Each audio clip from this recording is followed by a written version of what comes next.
So please let me know if I'm disconnected sometime. Okay. yeah, sure. Okay. So welcome everyone. Today we have with us Dr. Harita from ICER Bhopal, and she will be speaking on subshifts of finite type with a whole properties. Okay, over to you, Harita. Thanks a lot, Soumya. So first of all, let me thank the organizers for giving me this opportunity. And today I'll be discussing the work I've done for my thesis. And I keep getting notifications, but I think that's okay. Okay, so title is Subshifts of Finite Type with a Whole, Properties and Applications. So there are two talks, and today I'll be discussing the properties of such systems. And in the next talk, I'll try to discuss the applications of that. And it's a joint work with my supervisor, Dr. Nikita Agarwal. So let's start. So a general dynamical system usually consists of a space and a map defined on it. And depending on the property of the space, map will also have certain properties. Let's say a space that we consider has topology on it, then we assume that the map is continuous. And if the space is um, measure space, then you assume that the map is measurable and so on.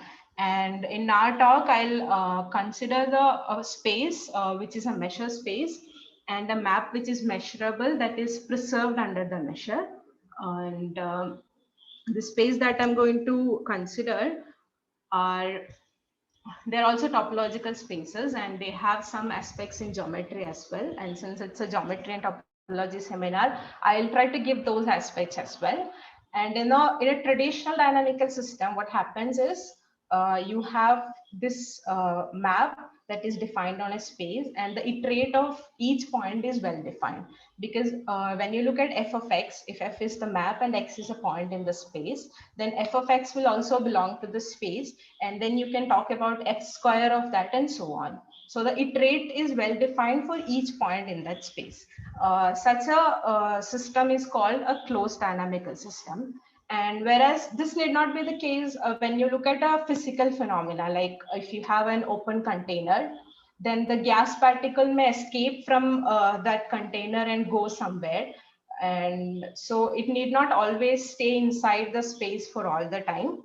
So such a system is called open dynamical system. And let's see how it's defined mathematically. So the first mathematical study of open dynamical system is done by Pianigiani and Yoke in 1979.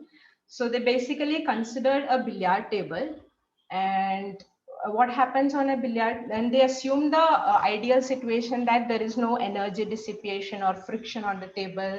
So the ball moves it for infinite time. And what happens is the ball starts with an initial velocity, and when it hits the boundary, it reflects and it continues its path. And then this trajectory is assumed to be chaotic, in the sense that when you start 2 points very close to each other, we cannot predict the trajectory of one with respect to the other one.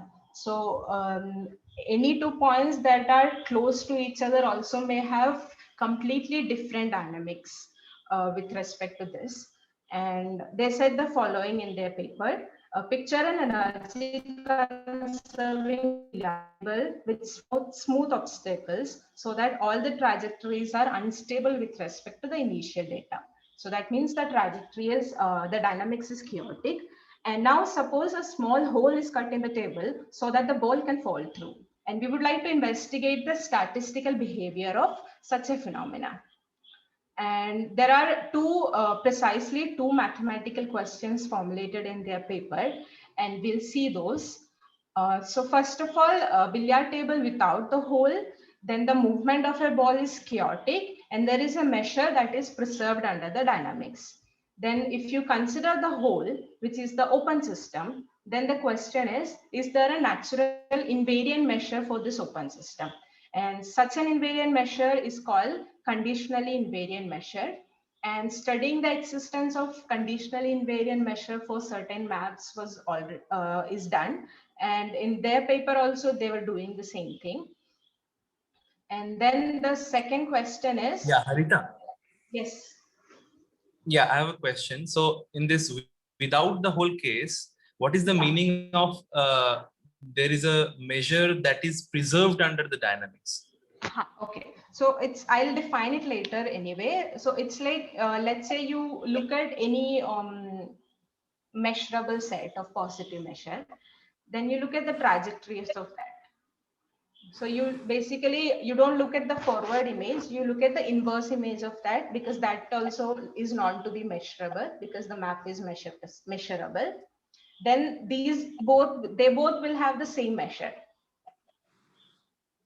So it's like you start with the set, then this measure actually preserves the dynamics of this measure space of this set. So I'll define this formally in the next slide probably. Okay. Okay. Yeah. And yeah, so the second question is, if you consider the billiard table with the hole, then does there exist a natural quantity that characterizes the dynamics of open systems, such as the rate at which the orbits escape through the hole and so on? And we'll address this question of how this rate depends on the size and location of this hole. So as you can imagine, when you enlarge the hole, then the rate at which the system orbits escape through the hole has to be larger. And then that's what exactly happens when you enlarge the hole. But then let's say what happens when you have two holes of the same size, but placed at two different places. So that is the question that we'll try to address in this talk. And of course, it was open systems were studied by physicists before mathematicians, and they call them systems with leaks. And it has applications in planetary astronomy, spreading of pollutants in the environment, optical microcavities, and so on. So let's define everything mathematically. So we have a dynamical system. As I said before, I assume that the dynamical system, the space that we consider is a measure space. And I also assume that it's a finite measure space. And by that, I can assume that the total measure is 1. And then T is a measure preserving map. So T is a measurable map. And also, if you look at any measurable set A and look at the inverse image of A, then these two sets will have the same measure. So that's what you say that that's what is called by a measure preserving map. Or in otherwise, we say that mu is preserved by the dynamics. And then this tuple X B mu T is a dynamical system. And then the map T is ergodic. If A belongs to B is a measurable set, which is invariant, that means T inverse of A is equal to A, then measure of A is either 0 or the measure of the complement of A is equal to 0. So that means there are no non-trivial invariant sets inside X. So even if there is a invariant set inside X, then it has to be either a null set or the complement of a null set. So that means you basically cannot decompose the space into two and study the dynamics of dynamics with respect to these two spaces separately. So that is what ergodicity means. And Poincare recurrence time is another quantity that we'll define. So Poincare recurrence time of a subset A is a positive integer denoted as tau of A, and it's given by the infimum of n, where nth pre-image of A intersects with A non-trivially. So by non-trivial intersection, I mean the measure of their intersection is positive. So you look at A and look at the pre-images of A, nth pre-images of A, and the first place where it intersects with A non-trivially is the Poincare recurrence time of A. And conjugacy between dynamical systems is defined as follows. Let's say you have two dynamical systems, X1 T1 and X2 T2. Then they are conjugate if there is a bijection phi from X1 to X2 such that these maps commute. So that means, let's say you have two dynamical systems, and some properties of one is easier to understand. Then there are several of these properties which are preserved under this conjugacy.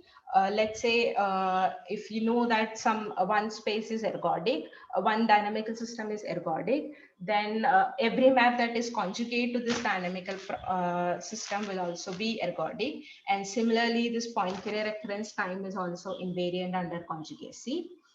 And that is the basic idea of this talk as well. We look at a system which is the subshift of finite type and see that it's conjugate to many complex systems. Hence, it's enough to study this subshift because these properties will be preserved under the conjugacy.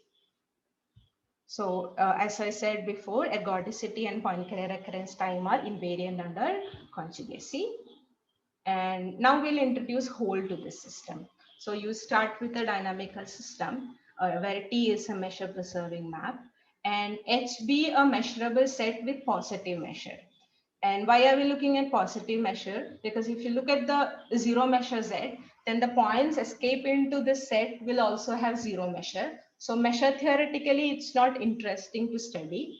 So because of which we'll only will restrict ourselves to wholes of positive measure. And then we look at this map T restricted to X minus X, and then it will go to X and it's called an open system.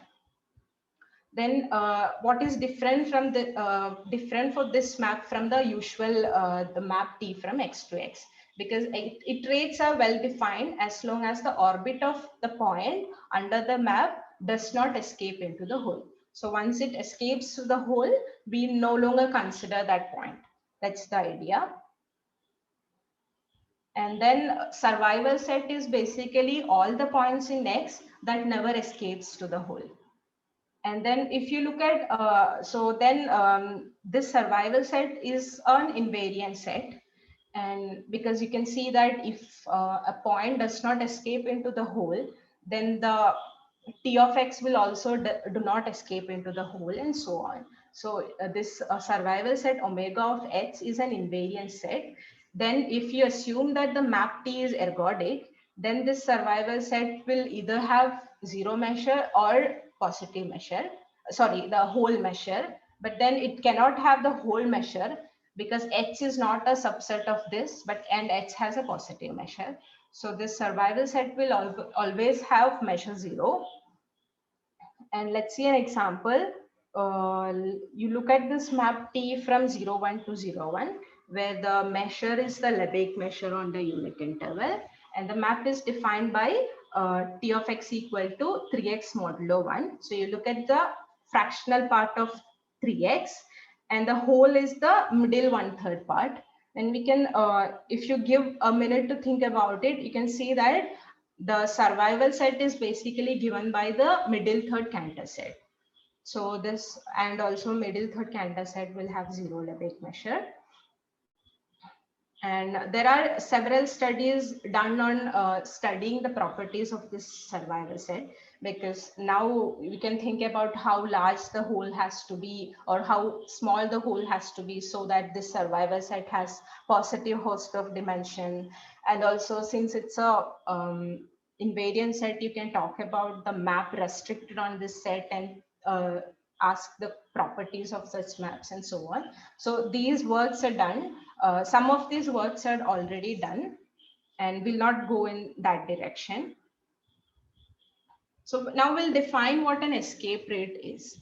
So you look at a whole H, then the escape rate is defined to be the non-negative number given by minus limit n tends to infinity 1 by n ln of measure of the points, that do not escape into the hole in its first n iterations. So this set is basically all the points in X that do not escape into the hole in its first n iterations. And for each n, you look at the measure of that set, and then you take the logarithm of that divided by n and take the limit. And this is called the escape rate into H. And you can see that for several strongly chaotic maps, it was already known that this rate of escape, this survival probability, that means the measure of the set is exponential, and that exponential, it has exponential decay, and that decay rate is basically what the escape rate is. So if rho of x is beta, then this measure of this survival set will be equal to exponential of minus beta n for n large. And you can see that larger the escape rate, faster the orbits enter H. And it's again an invariance under conjugacy. And if you enlarge the hole, then the escape rate increases. And also H and T inverse of H both will have the same escape rate. But note that these both have the same measure also. So there is nothing new here. But then one interesting thing is, if you consider a subset K of T minus an H, then the escape rate of H and escape rate of K union H are the same. So that means definitely K union H will be larger than H if you assume that, let's say, K has some positive measure. Then you can see that there are two holes here of two different sizes, but with the same escape rate. Similarly, we'll see examples where one has a larger size but smaller escape rate. So we'll see that it all depends on the position of the hole and the periodicity of points and so on. So let's see an example first. So you start with a non-chaotic ergodic map. So this irrational rotation T alpha is a map from 01 to 01 defined as T alpha of x equal to x plus alpha modulo 1, where alpha is an irrational number.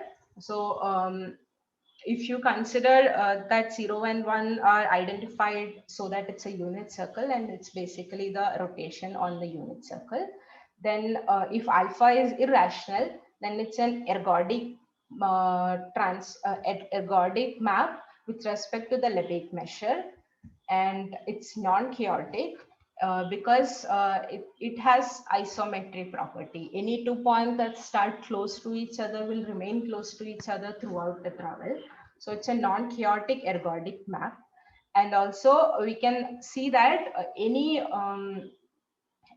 if the hole contains a small interval, then the escape rate is equal to infinity. It doesn't matter how small the hole is. If it has an open set inside that hole, then the escape rate is equal to infinity. So basically, we cannot say anything more in this setup. We don't know, we cannot compare out of two holes, which one is more likely to escape first than the other hole and so on.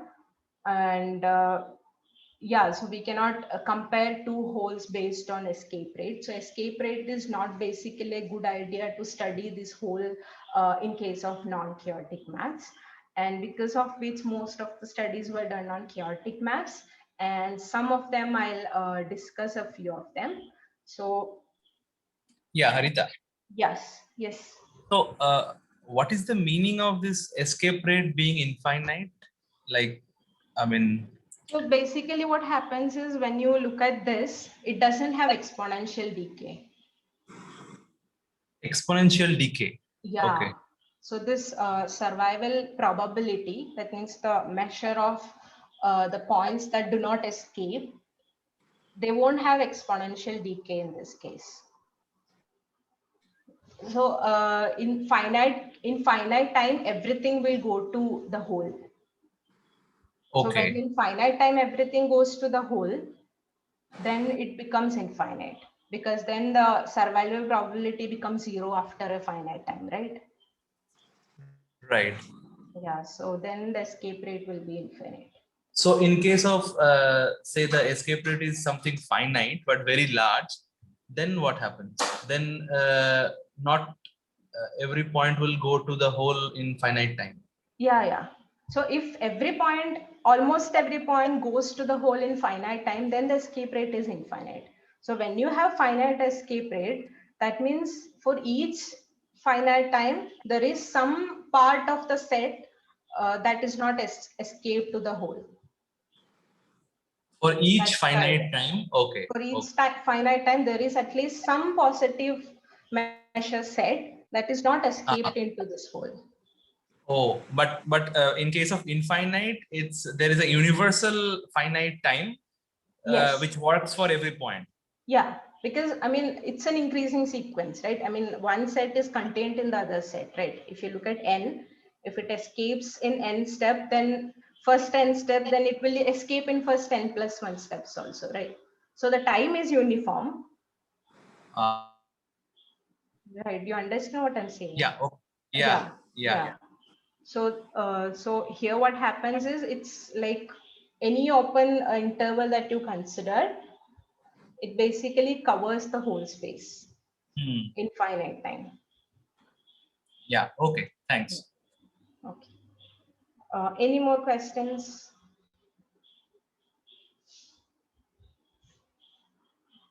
Okay.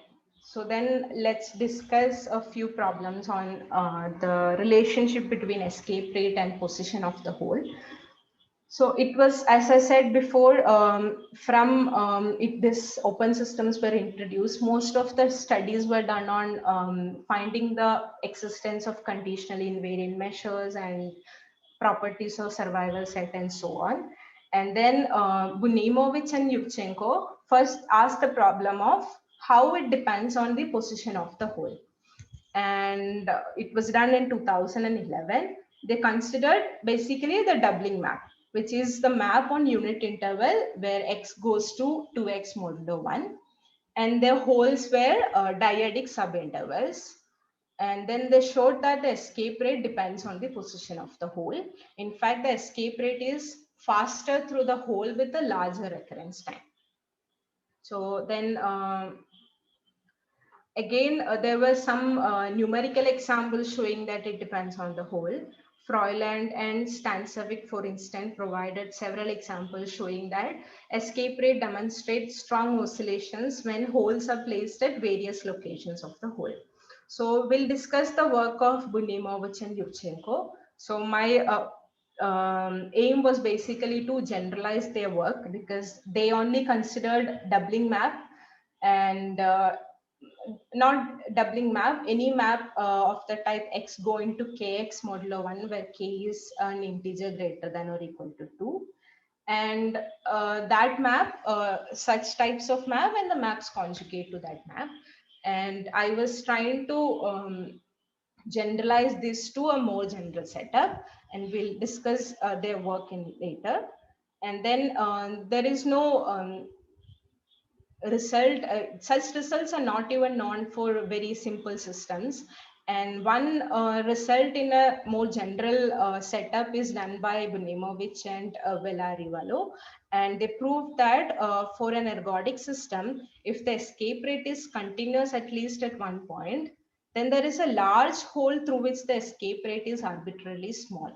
So what they proved is if the escape rate has some property, which I'm not going to discuss, then there is a large hole of the size almost equal to the whole space through which the escape rate is arbitrarily small. So for any epsilon, you have a large hole which has measure almost equal to 1 if you assume that the total measure is 1, but the escape rate is less than epsilon. And they also showed that these holes have fractal structure, so you basically cannot dig and make such a hole, but then such a existence of such a hole is possible.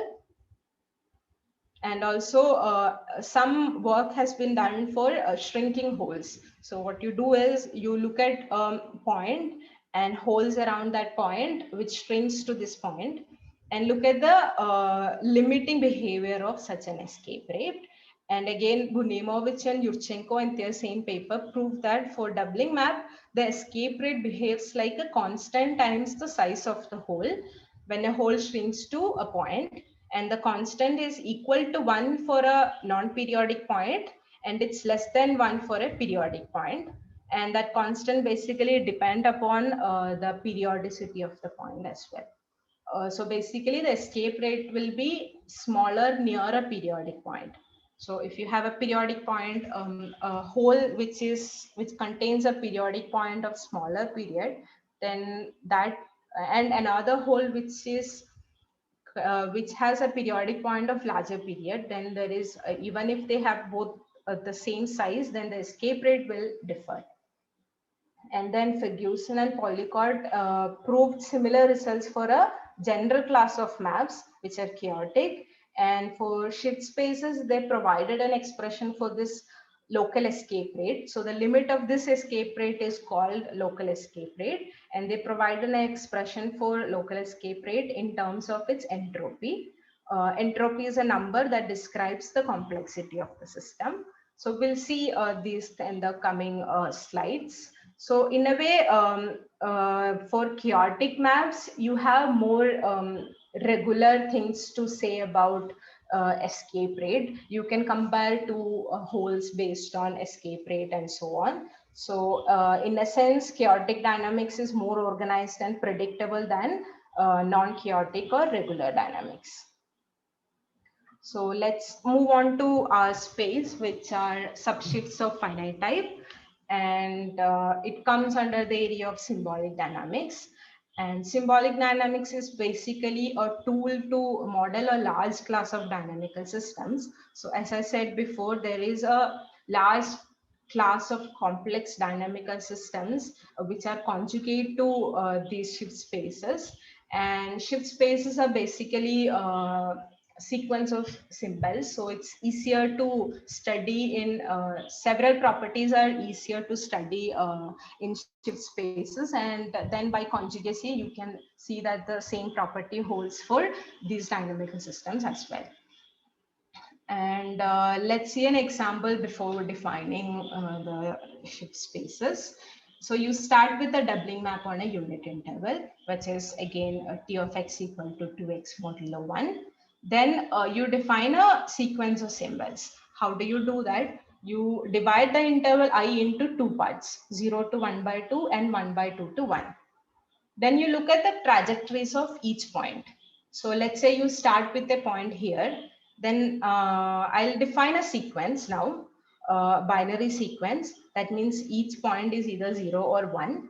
Then what is the first entry in the sequence? It basically says that in which interval it belongs to. So let's say I start with a point. So I start with a point in I. Let's say it belongs to the first half of the interval.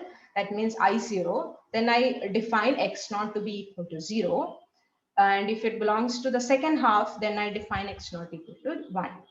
And then for x1, the next entry in the sequence, what I do is I look at t of x and then look at the position of t of x. If t of x belongs to the first interval, then I give 0. And if it belongs to the second interval, then I give 1 and so on. So for at each stage, I look at Tn of x, and if it belongs to Ixn, then I give the nth entry to be equal to xn and so on.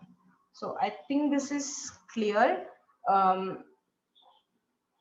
So basically, when you have any map now, you have a space and a map defined on it. You can always partition the space into finitely many parts, and you can always look at the iterates of the points and define a sequence like this, right?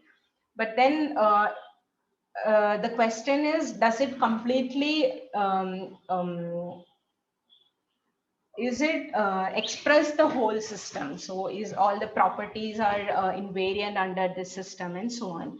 So if you look at this one, so for instance, is there a one-to-one correspondence between the sequence and the points that you consider?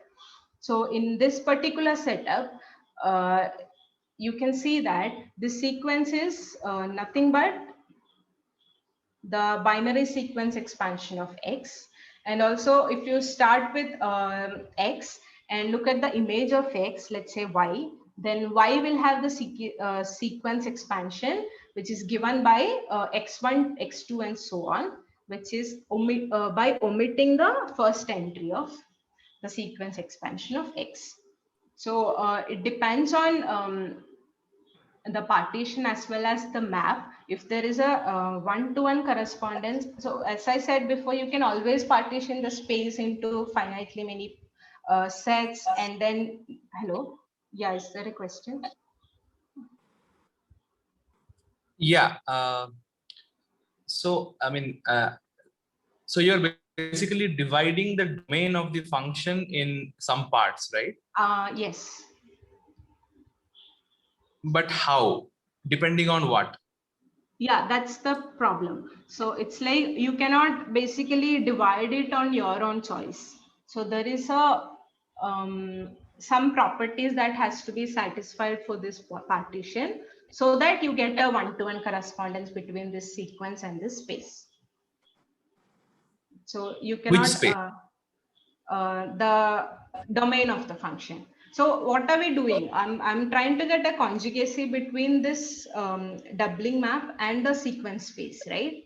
So I should first get a map from the space 0, 1, which is the domain of the function, to a sequence space. I see. I see. Okay. Yes. So here I'm defining it in a particular way that this map is one-to-one and bijective.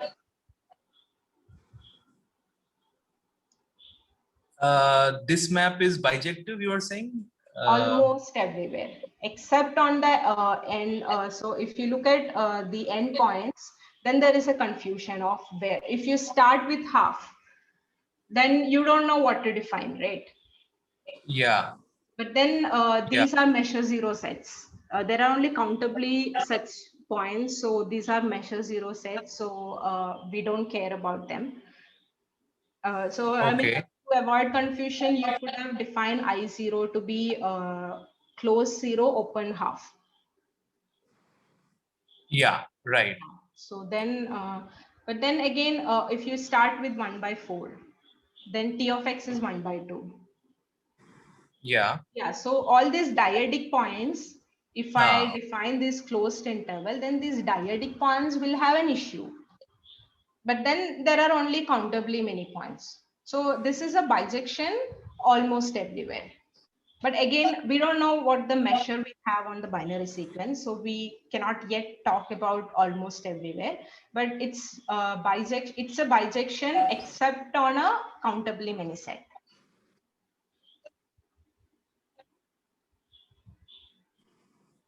Okay. Yeah, And and and now you and will this see what this partition partition you're should doing, look this depends on like. Sorry, can you repeat the question? No. this would be, I mean, the behavior of the map, right? Then I think I still couldn't hear your question. okay. Sorry, I have some problem with the audio. Maybe you can carry on. I'll So ask the basically, question your afterwards. question was about how to choose this partition. Then, if that was your question, then we'll see how what are the properties of this partition, so that you get a one-to-one correspondence between these two spaces. We'll see that in 10 minutes probably. Yeah. So then you can see that now. So as I said before, each point here, if you look at the binary sequence expansion of that point, then that is basically what I have defined here. But I've defined it using this map T, but then what you will get is basically the binary sequence expansion. So what are we doing for binary sequence expansion? So you divide this into half and see if it belongs to the first half or second half, and then you divide that into 4 parts and see if it belongs to either of these 4 sets and so on, right? That's how you get the binary sequence expansion, and the same thing is what we're doing here as well. But now look at the second figure here. What is the problem in this second figure? Any point in this interval I0 will not go to I1. So the image of I0 stays inside I0. So any point in I0 will not be followed by, so that means the first entry 0 will never be followed by 1. Because if X belongs to I0, then T of X doesn't belong to I1. it will always belong to I0. So that means there is this word 0, 1, which is not allowed in that sequence. So when we talk about sequence expansion, not all the sequence need to be is allowed. Not all the sequence are allowed. There are some sequences which are not allowed. For instance, in this case, all the sequences which has this word 0, 1 will not be allowed. So that is what a subshift of finite type is. It's basically a collection of sequences of symbols, but then some finitely many words are not allowed. So I think it's clear. Before moving on to the definition, is this example clear?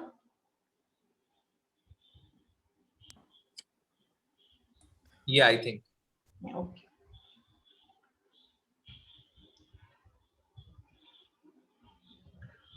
So similar constructions are done for NSOF maps and so on. So there also basically you have to come up with such a partition where you have this one-to-one correspondence. So that that's how you model a system using these shift spaces. So let's define a subshift of finite type. So for that, first of all, you need a symbol set, which is sigma, and you assume that it's a finite symbol set. And in the previous example, it was just 0 and 1. And sigma n is the collection of all one-sided sequences. And then you start with f, a finite collection of words with symbols from sigma. Then the subshift of finite type is the collection of all sequences in sigma n where words from f are forbidden. That means they do not appear in the infinite sequences as subwords, and it's denoted as sigma f. So in the previous example, the map that I showed on the right, and that will correspond to a subshift where the word 0, 0, 1 is forbidden. So in that example, F will be the collection 0, 1. So subshift is all the sequences where the words from F are forbidden. And then you define a map on this. So as motivated from the previous example, you can see that the map has to be the image of a sequence should be given by omitting the first entry of the sequence. So this map is called the left shift map. So the space sigma f along with this map will become a dynamical system now. We are yet to define the measure on this space, but as a map on a set, it's a dynamical system and it's a topological space. How do I define the topology on it? Sigma has discrete topology, hence sigma n will have the product topology, and this sigma f will be a closed subset of this. So it's a compact compact space, and there is a metric defined on it, and it's a perfect totally disconnected set as well. And the map sigma is continuous with respect to this topology. And when you have no forbidden words, that means all the sequences are possible, and it's called the full shift. So for doubling map case, we had that it was same as the binary sequence expansion. That means there are no forbidden words because all the sequences of 0 and 1 were allowed. So this map 2x x going to 2x modulo 1 will have a 1-to-1 correspondence with a full shift on two symbols. So by 1-to-1 correspondence, I mean conjugacy. There is a conjugacy between these two spaces. Let's see an example, a class of map that are modeled using a subshift of finite type, and these are called expansive Markov maps. So you start with a map on a closed interval, and yeah, so A, B, or 0, 1, it's fine. Then T is Markov if there is a partition I0, I1, so on up till IQ minus 1 of I, such that these properties hold. So either interior of phi image of interior of phi I doesn't intersect with interior of ij, or if it intersects, then interior of ij has to be completely inside the image of interior of ii. And T is expansive if T is smooth on each interval interior of interior of ii, and there exists a lambda greater than 1 such that modulus of T prime of x is greater than or equal to lambda for all x belongs to interior of ii.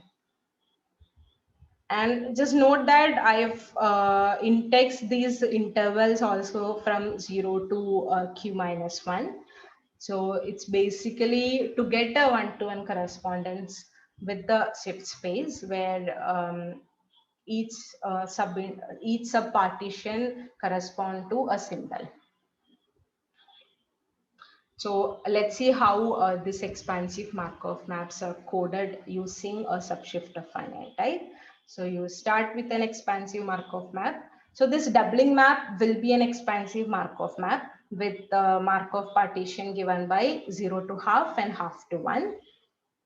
And let's start with an expansive Markov map T with Markov partition given as this. Then you can define an adjacency matrix A, which is a Q cross Q matrix where Aij is 1 if there is a transition from II. So when you have this property, you say that there is a transition from Ij to II. So Aij is 1 if there is a transition from Ij to II, and Aij is 0 if there are no, if this intersection is 0 or empty. And then you define this symbol set as 0, 1, q minus 1, and define this admissible sequence sigma with respect to this adjacency matrix A as all the sequences where for each n stage xn plus 1th entry of A is 1. So you look at all the sequences where the transition is allowed. So you start from some x naught and see if it belongs, if it goes to, so if you start with from x naught, that means the point belongs to the subpartition ix naught. And then you look at the image of that point, and that will go to the subpartition ix1 and so on. So there has to be a transition from ix0 to ix1 for this to happen. So that is the idea. And then when you have this, then you can see that this system IT and sigma A with respect to the shifts map are conjugate to each other. So there is a one-to-one bijection between these two spaces. And how do we obtain that conjugacy? This conjugacy phi is given by phi of x is equal to this sequence if TNX belongs to IXN, sorry. It belongs to the subpartition IXN. That is, x belong to this intersection. So now what happens when you have expansivity and Markov partition is that this intersection consists of only one point, and hence this map is well defined and one-to-one. So there is only one image, one point in this intersection, and hence for only there is only one point which goes to a the map is basically one-to-one. Yeah. So that's where expansivity should be required. And we'll see an example of an expansive Markov map. So if you look at, so previous example of doubling map is expansive Markov map, and it's conjugate to a full shift on two symbols. And if you look at this map, then this map, you can see that you divide this interval into 0, 1 by 4, and 1 by 4 to 3 by 4, and 3 by 4 to 1. And then you can see that there is no transition from the first interval to the third interval. So the word 0, 2 will be forbidden. And similarly, there is no transition from the second interval to the first subinterval. And hence the word 1, 0 will be forbidden, and so on. And so from a given map or a dynamical system, you obtain a subshift of finite type where you have finitely many forbidden words and symbol set is finite. And then you can see that map, so there's only one map here, and this map is not measure preserving with respect to the Lebesgue measure L on 0, 1, because if you look at the inverse image of the interval 0, half, it's not equal to 1 by 4. So with respect to Lebesgue measure, it's not measure preserving, but then what we'll do is we'll define an invariant measure on the subshift. And then when you pull back this measure on this map, then with respect to that measure, this map will become measure preserving. So for any expansive Markov map, you can define a you can define an invariant measure, which is a pullback of a measure on a subshift of finite type.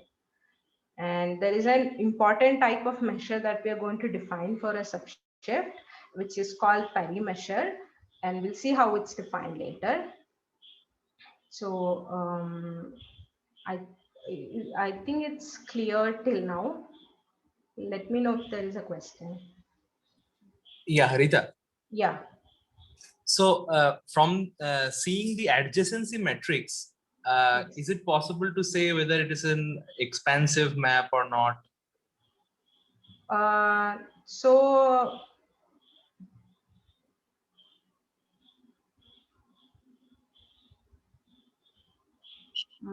so what happens is, yes, if you know that it's linear, then it's possible.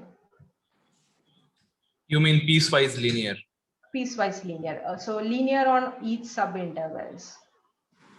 Because Okay. let's say you look at this map, here. So this is not expansive. Because look at this one, the slope is 1 here, right?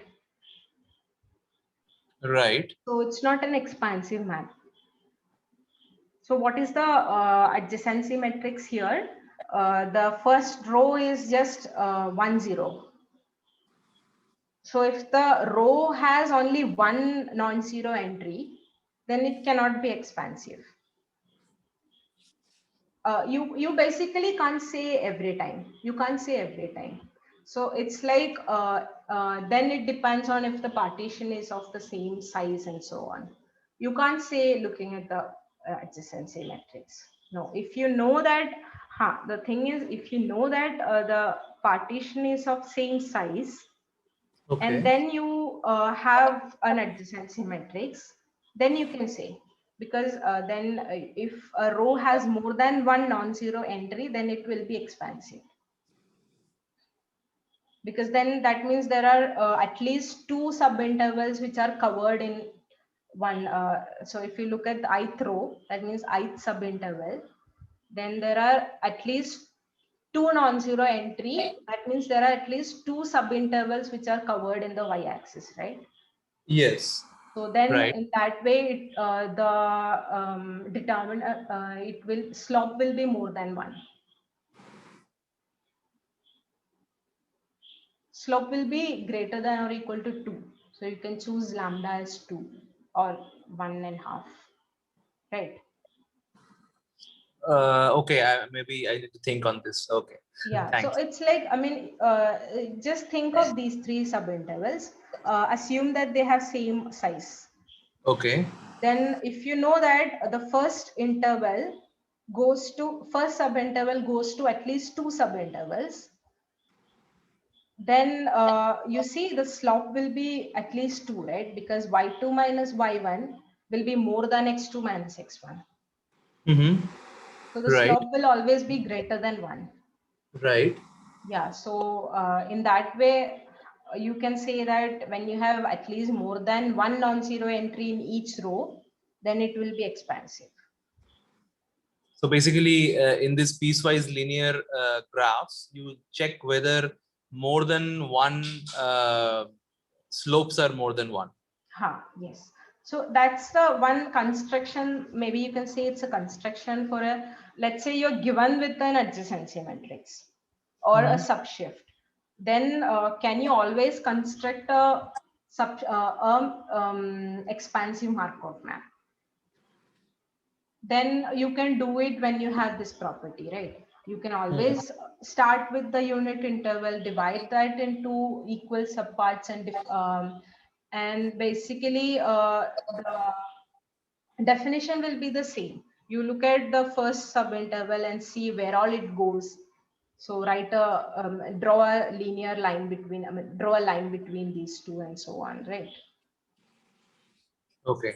That is a so, but then one thing that you have to see is it should have a consecutive one property. So because for each subinterval, it has to be a smooth map. So it shouldn't be like it starts from, so it shouldn't be like 101. If it was 101, then the map will be like you have to go from this interval, you have to travel through this interval as well as this interval without going to this interval. Discontinuous. So then there is a problem of discontinuity, right? So if you have this consecutive one property where each row has at least one non-zero entry, then you can construct an expansive Markov map. Great. Yeah. Okay, thanks. So now again, the same thing. When you so once you're given with an adjacency matrix, now you know how to get a subshift, looking at the admissible sequences. Then looking at an adjacency matrix is same as looking at a directed graph. So you when you're given with a directed graph, then you can always construct a subshift from that graph.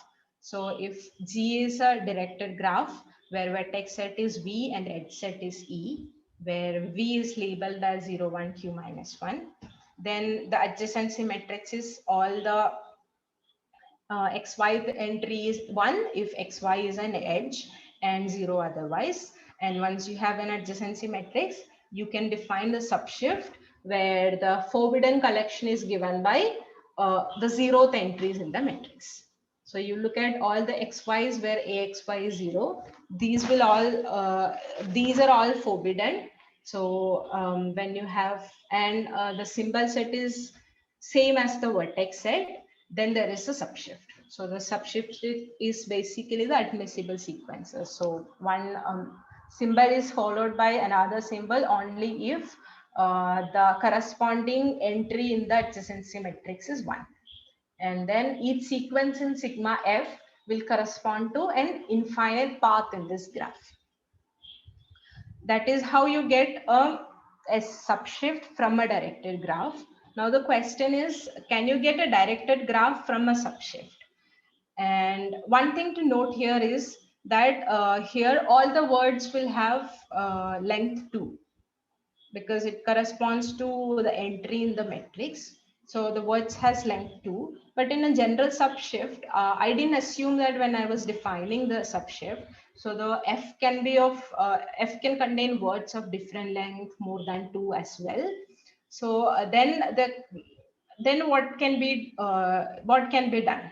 That's the question. So if you're starting with a subshift where the words were of length 2, then you can see that there is a corresponding adjacency matrix and also associated graph, right? So let's see how that, so because of that, if the words, let's say P be the length of words in F. So without loss of generality, I'm assuming that F has words of length, words of same length. And then if P is 2, then sigma F is called a one-step shift. And if P is greater than 2, then what happens is this subshift will be conjugate to a one-step shift. And using that one-step shift, you can define a graph. And how is this conjugacy defined? What you do is you define a new symbol set sigma prime, which consisting of all words of length P minus 1. And then you define a conjugacy between the sequence sequence with symbols in sigma as well as sequence in symbol sigma prime. So how do I define this conjugacy? You start with the sequence with symbols from sigma, and you define its image as follows, where so here each entry has to be a symbol in sigma prime. That means each entry should be a word of length p minus 1. So how do I obtain the first symbol here, which is the first p minus 1 entry in this sequence? And the second symbol here is the second p minus 1 entry. That means starting from x2, it's the second p minus 1 entry, and so on. So this is called a higher block shift, and it's basically used to define a conjugacy between a one-step shift and a p minus 1 step shift. What is the property of a sequence here? If you look at this sequence, each of them is a symbol in sigma prime. So it's a sequence with symbols from sigma prime, but then it has certain properties. First one is the last p minus 2 entry in this first symbol is same as the first p minus 2 entry in the second symbol, and so on. And that property is called overlapping progressively. So let's see what that property is. So you start with two symbols x and y in sigma prime. Then the word xy of length 2 is allowed if and only if x2 to xp minus 1 is same as y1 to yp minus 1.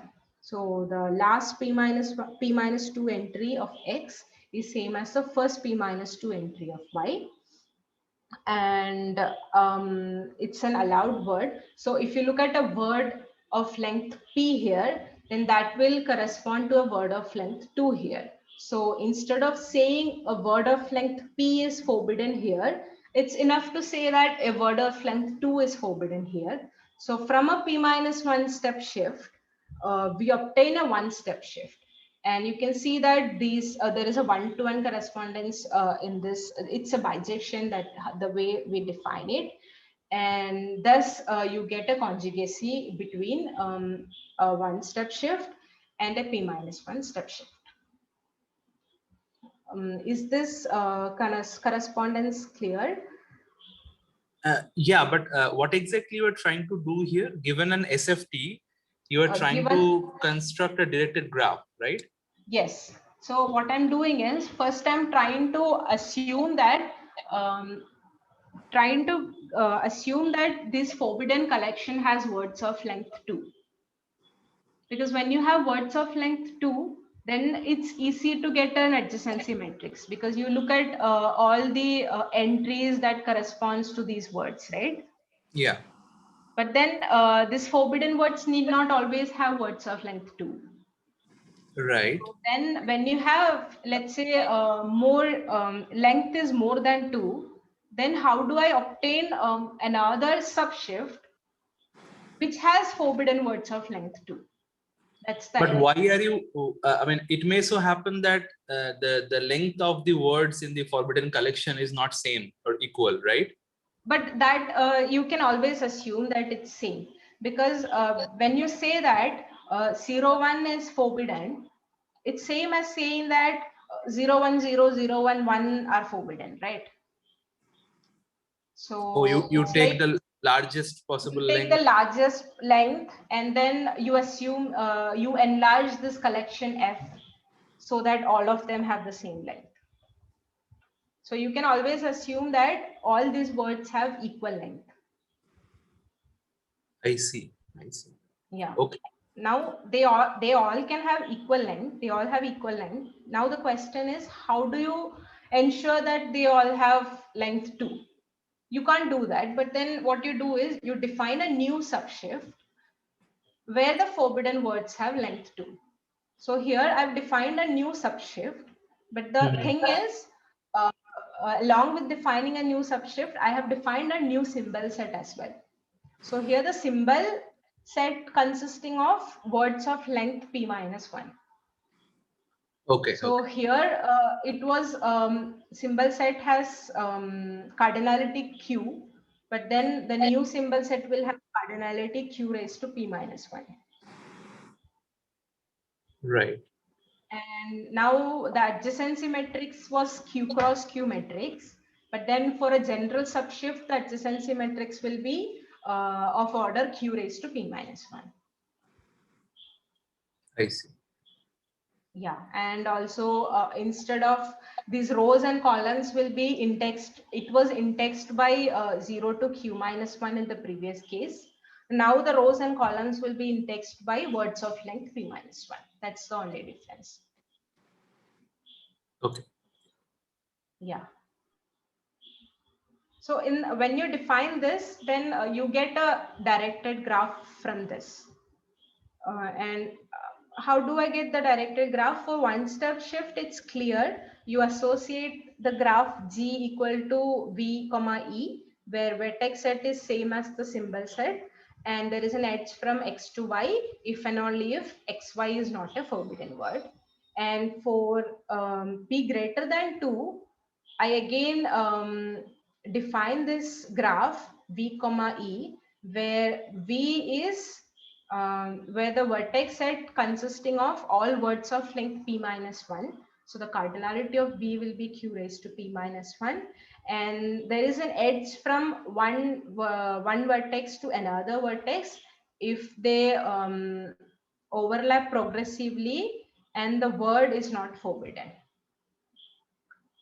So in that way, you obtain a graph. And when you have a graph, you have an adjacency matrix. So for any given subshift of finite type, there is an adjacency matrix. That is the idea. And the only thing to remember from this is that for any given subshift, there is an adjacency matrix. And if the subshift has words of length 2, then the associated adjacency matrix has order q. And if the subshift has words of length p, then the associated adjacency matrix has order q raised to p minus 1. And the rows and columns are indexed by words of length p minus 1. Because this will be required when you define the measure on this subshift. So yeah, so the adjacency matrix is of order q raised to p minus 1. So the examples are for full shift, corresponding directed graph is a complete graph with q symbol, q vertices, and A has size q with all entries equal to 1 because all words are allowed. So there are no forbidden collection. And for this particular forbidden collection f equal to 0, 0, 0, comma 1, 0, 1. So here is an example. Here you have p equal to 3. So what you do is you define the vertex set consisting of all words of length p minus 1. That is all words of length 2. And you give an ordering to this sequence, which is known as a lexicographic ordering, but that's not important for this talk. So you give an ordering also for this sequence, but ordering is anyway not required. And given this vertex set, what is this? How do you get this graph? So you start with, you look at 0, 0 and 0, 1. There is an edge between these two because the last entry of 0, 0 is same as the first entry of 0, 1. So there is an overlapping progressively overlapping property. And also the word 0, 0, 1 is not forbidden here. So in that way, there is an edge between these two. And using the same property, you get this graph from a given subshift. And also you get this adjacency matrix.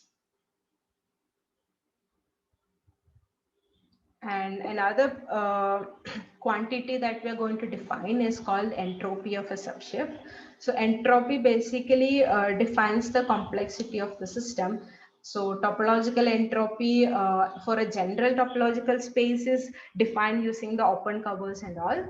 But then for a subshift, it's very simple and it's given by a limit of ln of f of n divided by n, where f of n is the number of allowed words of length n in sigma f. So you look at sequences sigma f, sequence at sigma f, and number of allowed words of length n in sigma f is f of n, and then the limit it will be defined as the topological entropy of sigma. So it also tells you how much what is the storage of how many datas can be stored in this system. And again, it's an invariance under conjugacy, and also so if you look at the full shift, then all the words are allowed. So f of n will be equal to q raised to n. So the topological entropy will be given by ln of q.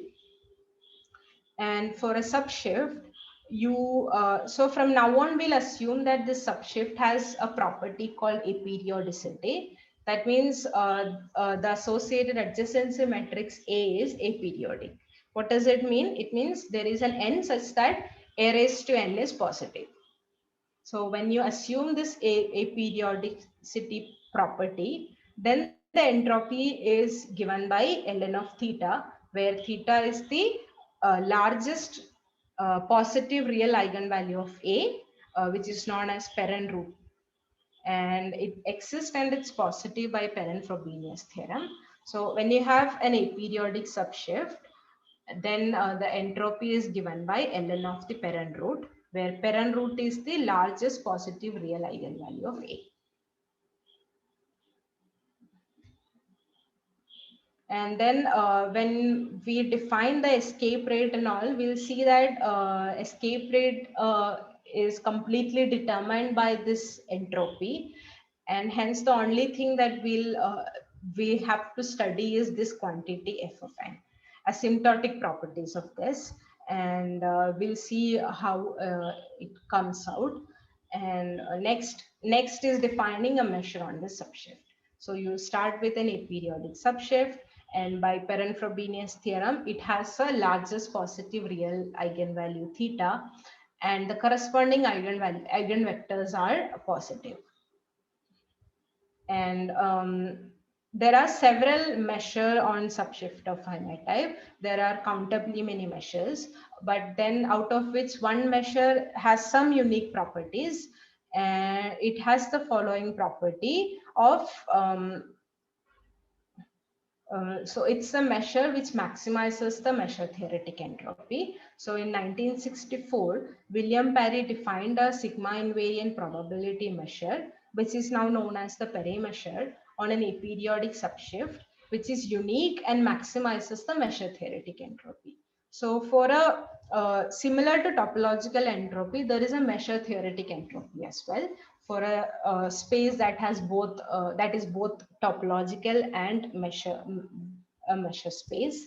And for a continuous map on a compact space, it is known that the topological entropy is given by the supremum of the measure theoretic entropy, where the supremum is taken over all possible invariant measures.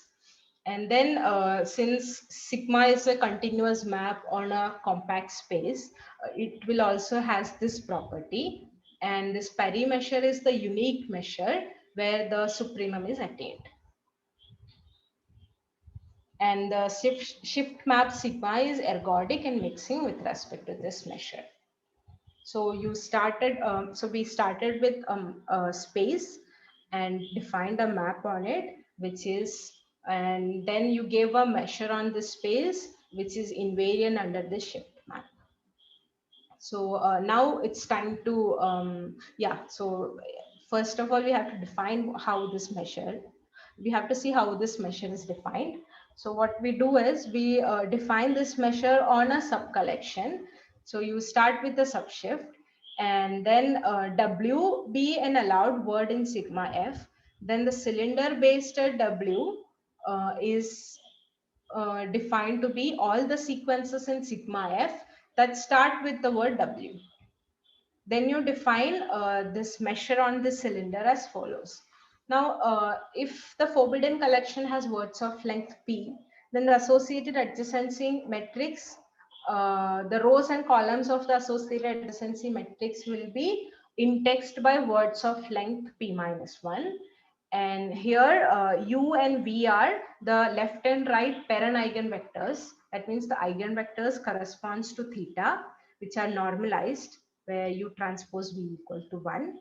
And since the rows and columns are indexed by words of length p minus 1, these eigenvectors will also be indexed by words of length p minus 1.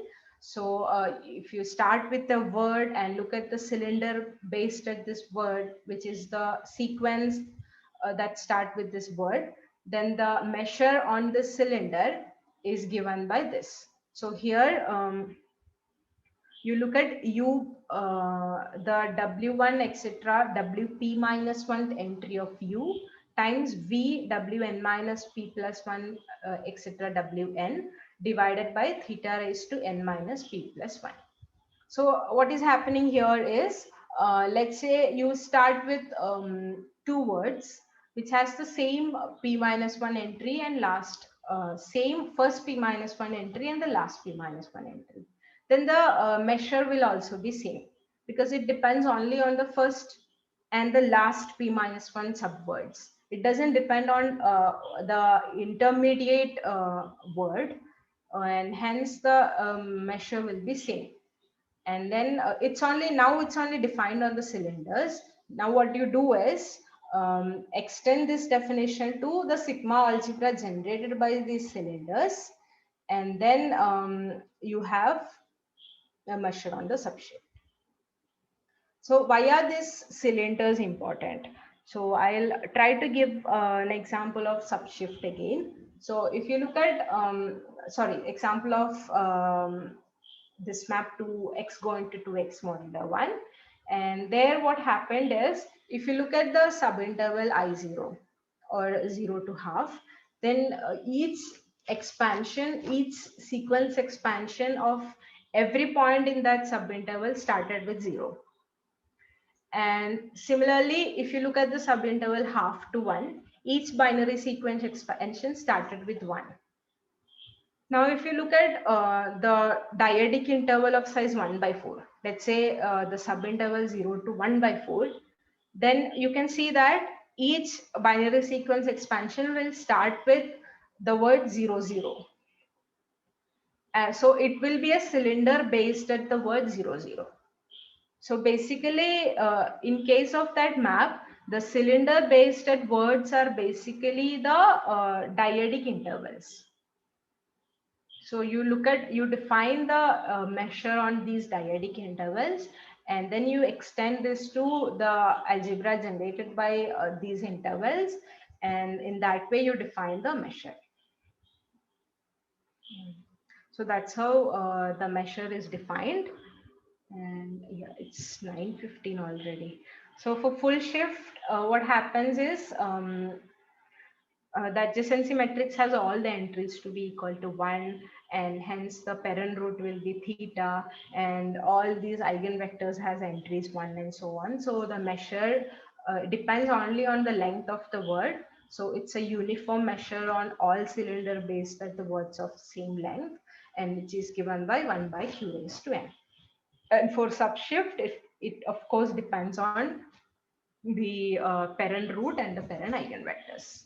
So it in turn depends on the topological entropy, because the topological entropy is given by the parent root.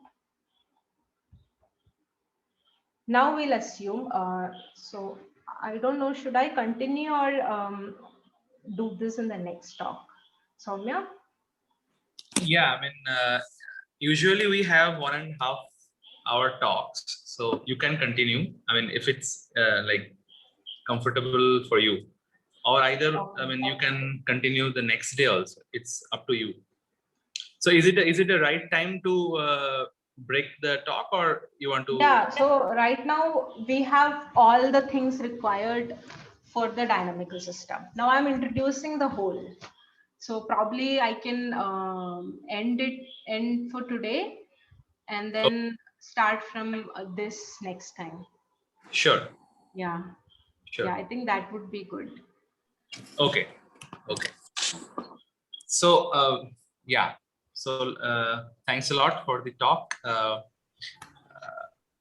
We have some questions. I mean, I have personally a lot of questions, but Okay. I need to go through it before asking. So maybe Okay. you can share the slides, and then I can go through it, and then maybe next day we can talk. Sure. Okay. Yeah.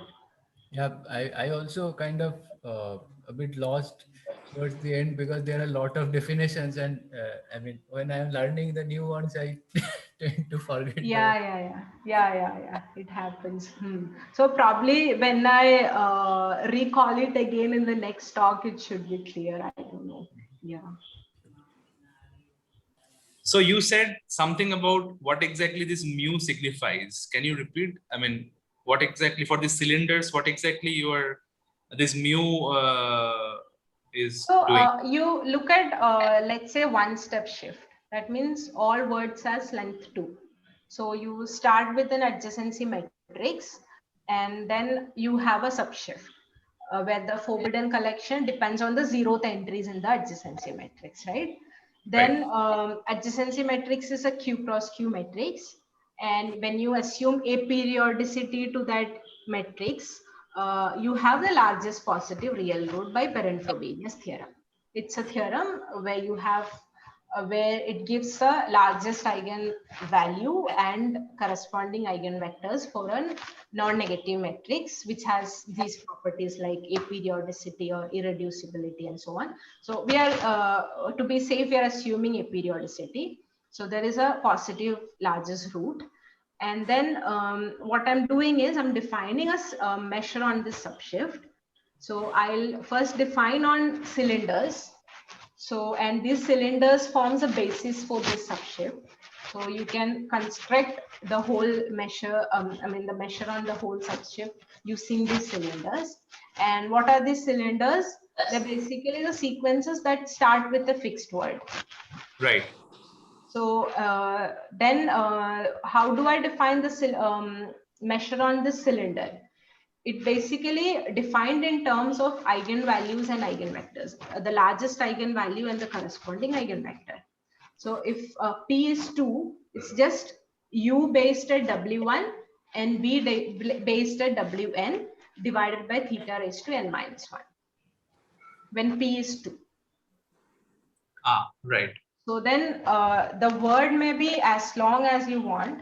It only depends on the first entry and the last entry of the word. Right. It depends only on W1 and Wn. The word is W1 to Wn. So you have a word W1 to Wn. You look at the cylinder based at that word. That means collection of all sequences that start with that word. Then what I'm saying is the measure on that word depends only on just this W1 and Wn. It doesn't depend on any of these intermediate words. So let's say you have two words which has the same starting and ending symbols. Okay. Then the cylinder based at these two words will have same measure.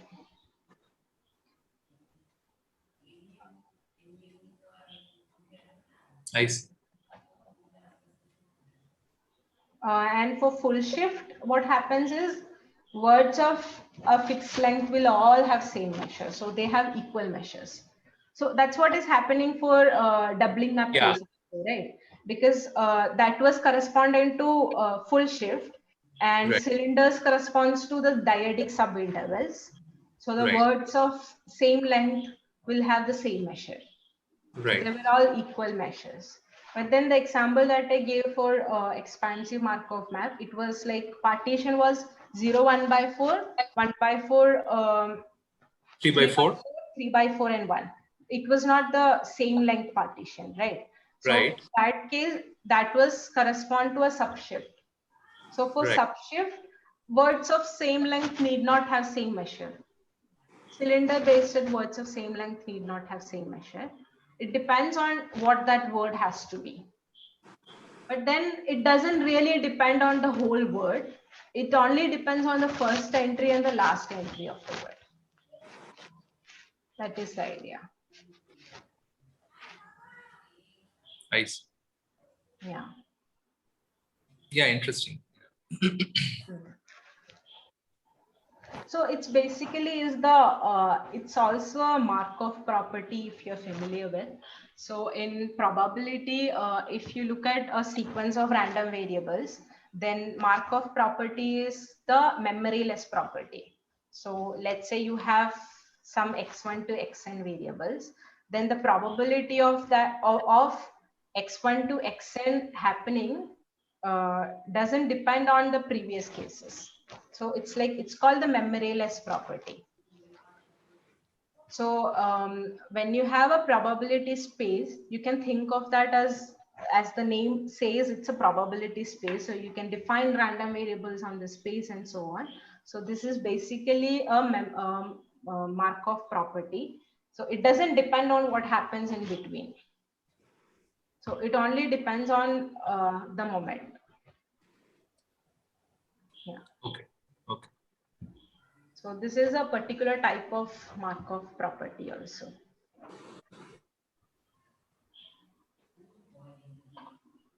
Yeah. Any more questions?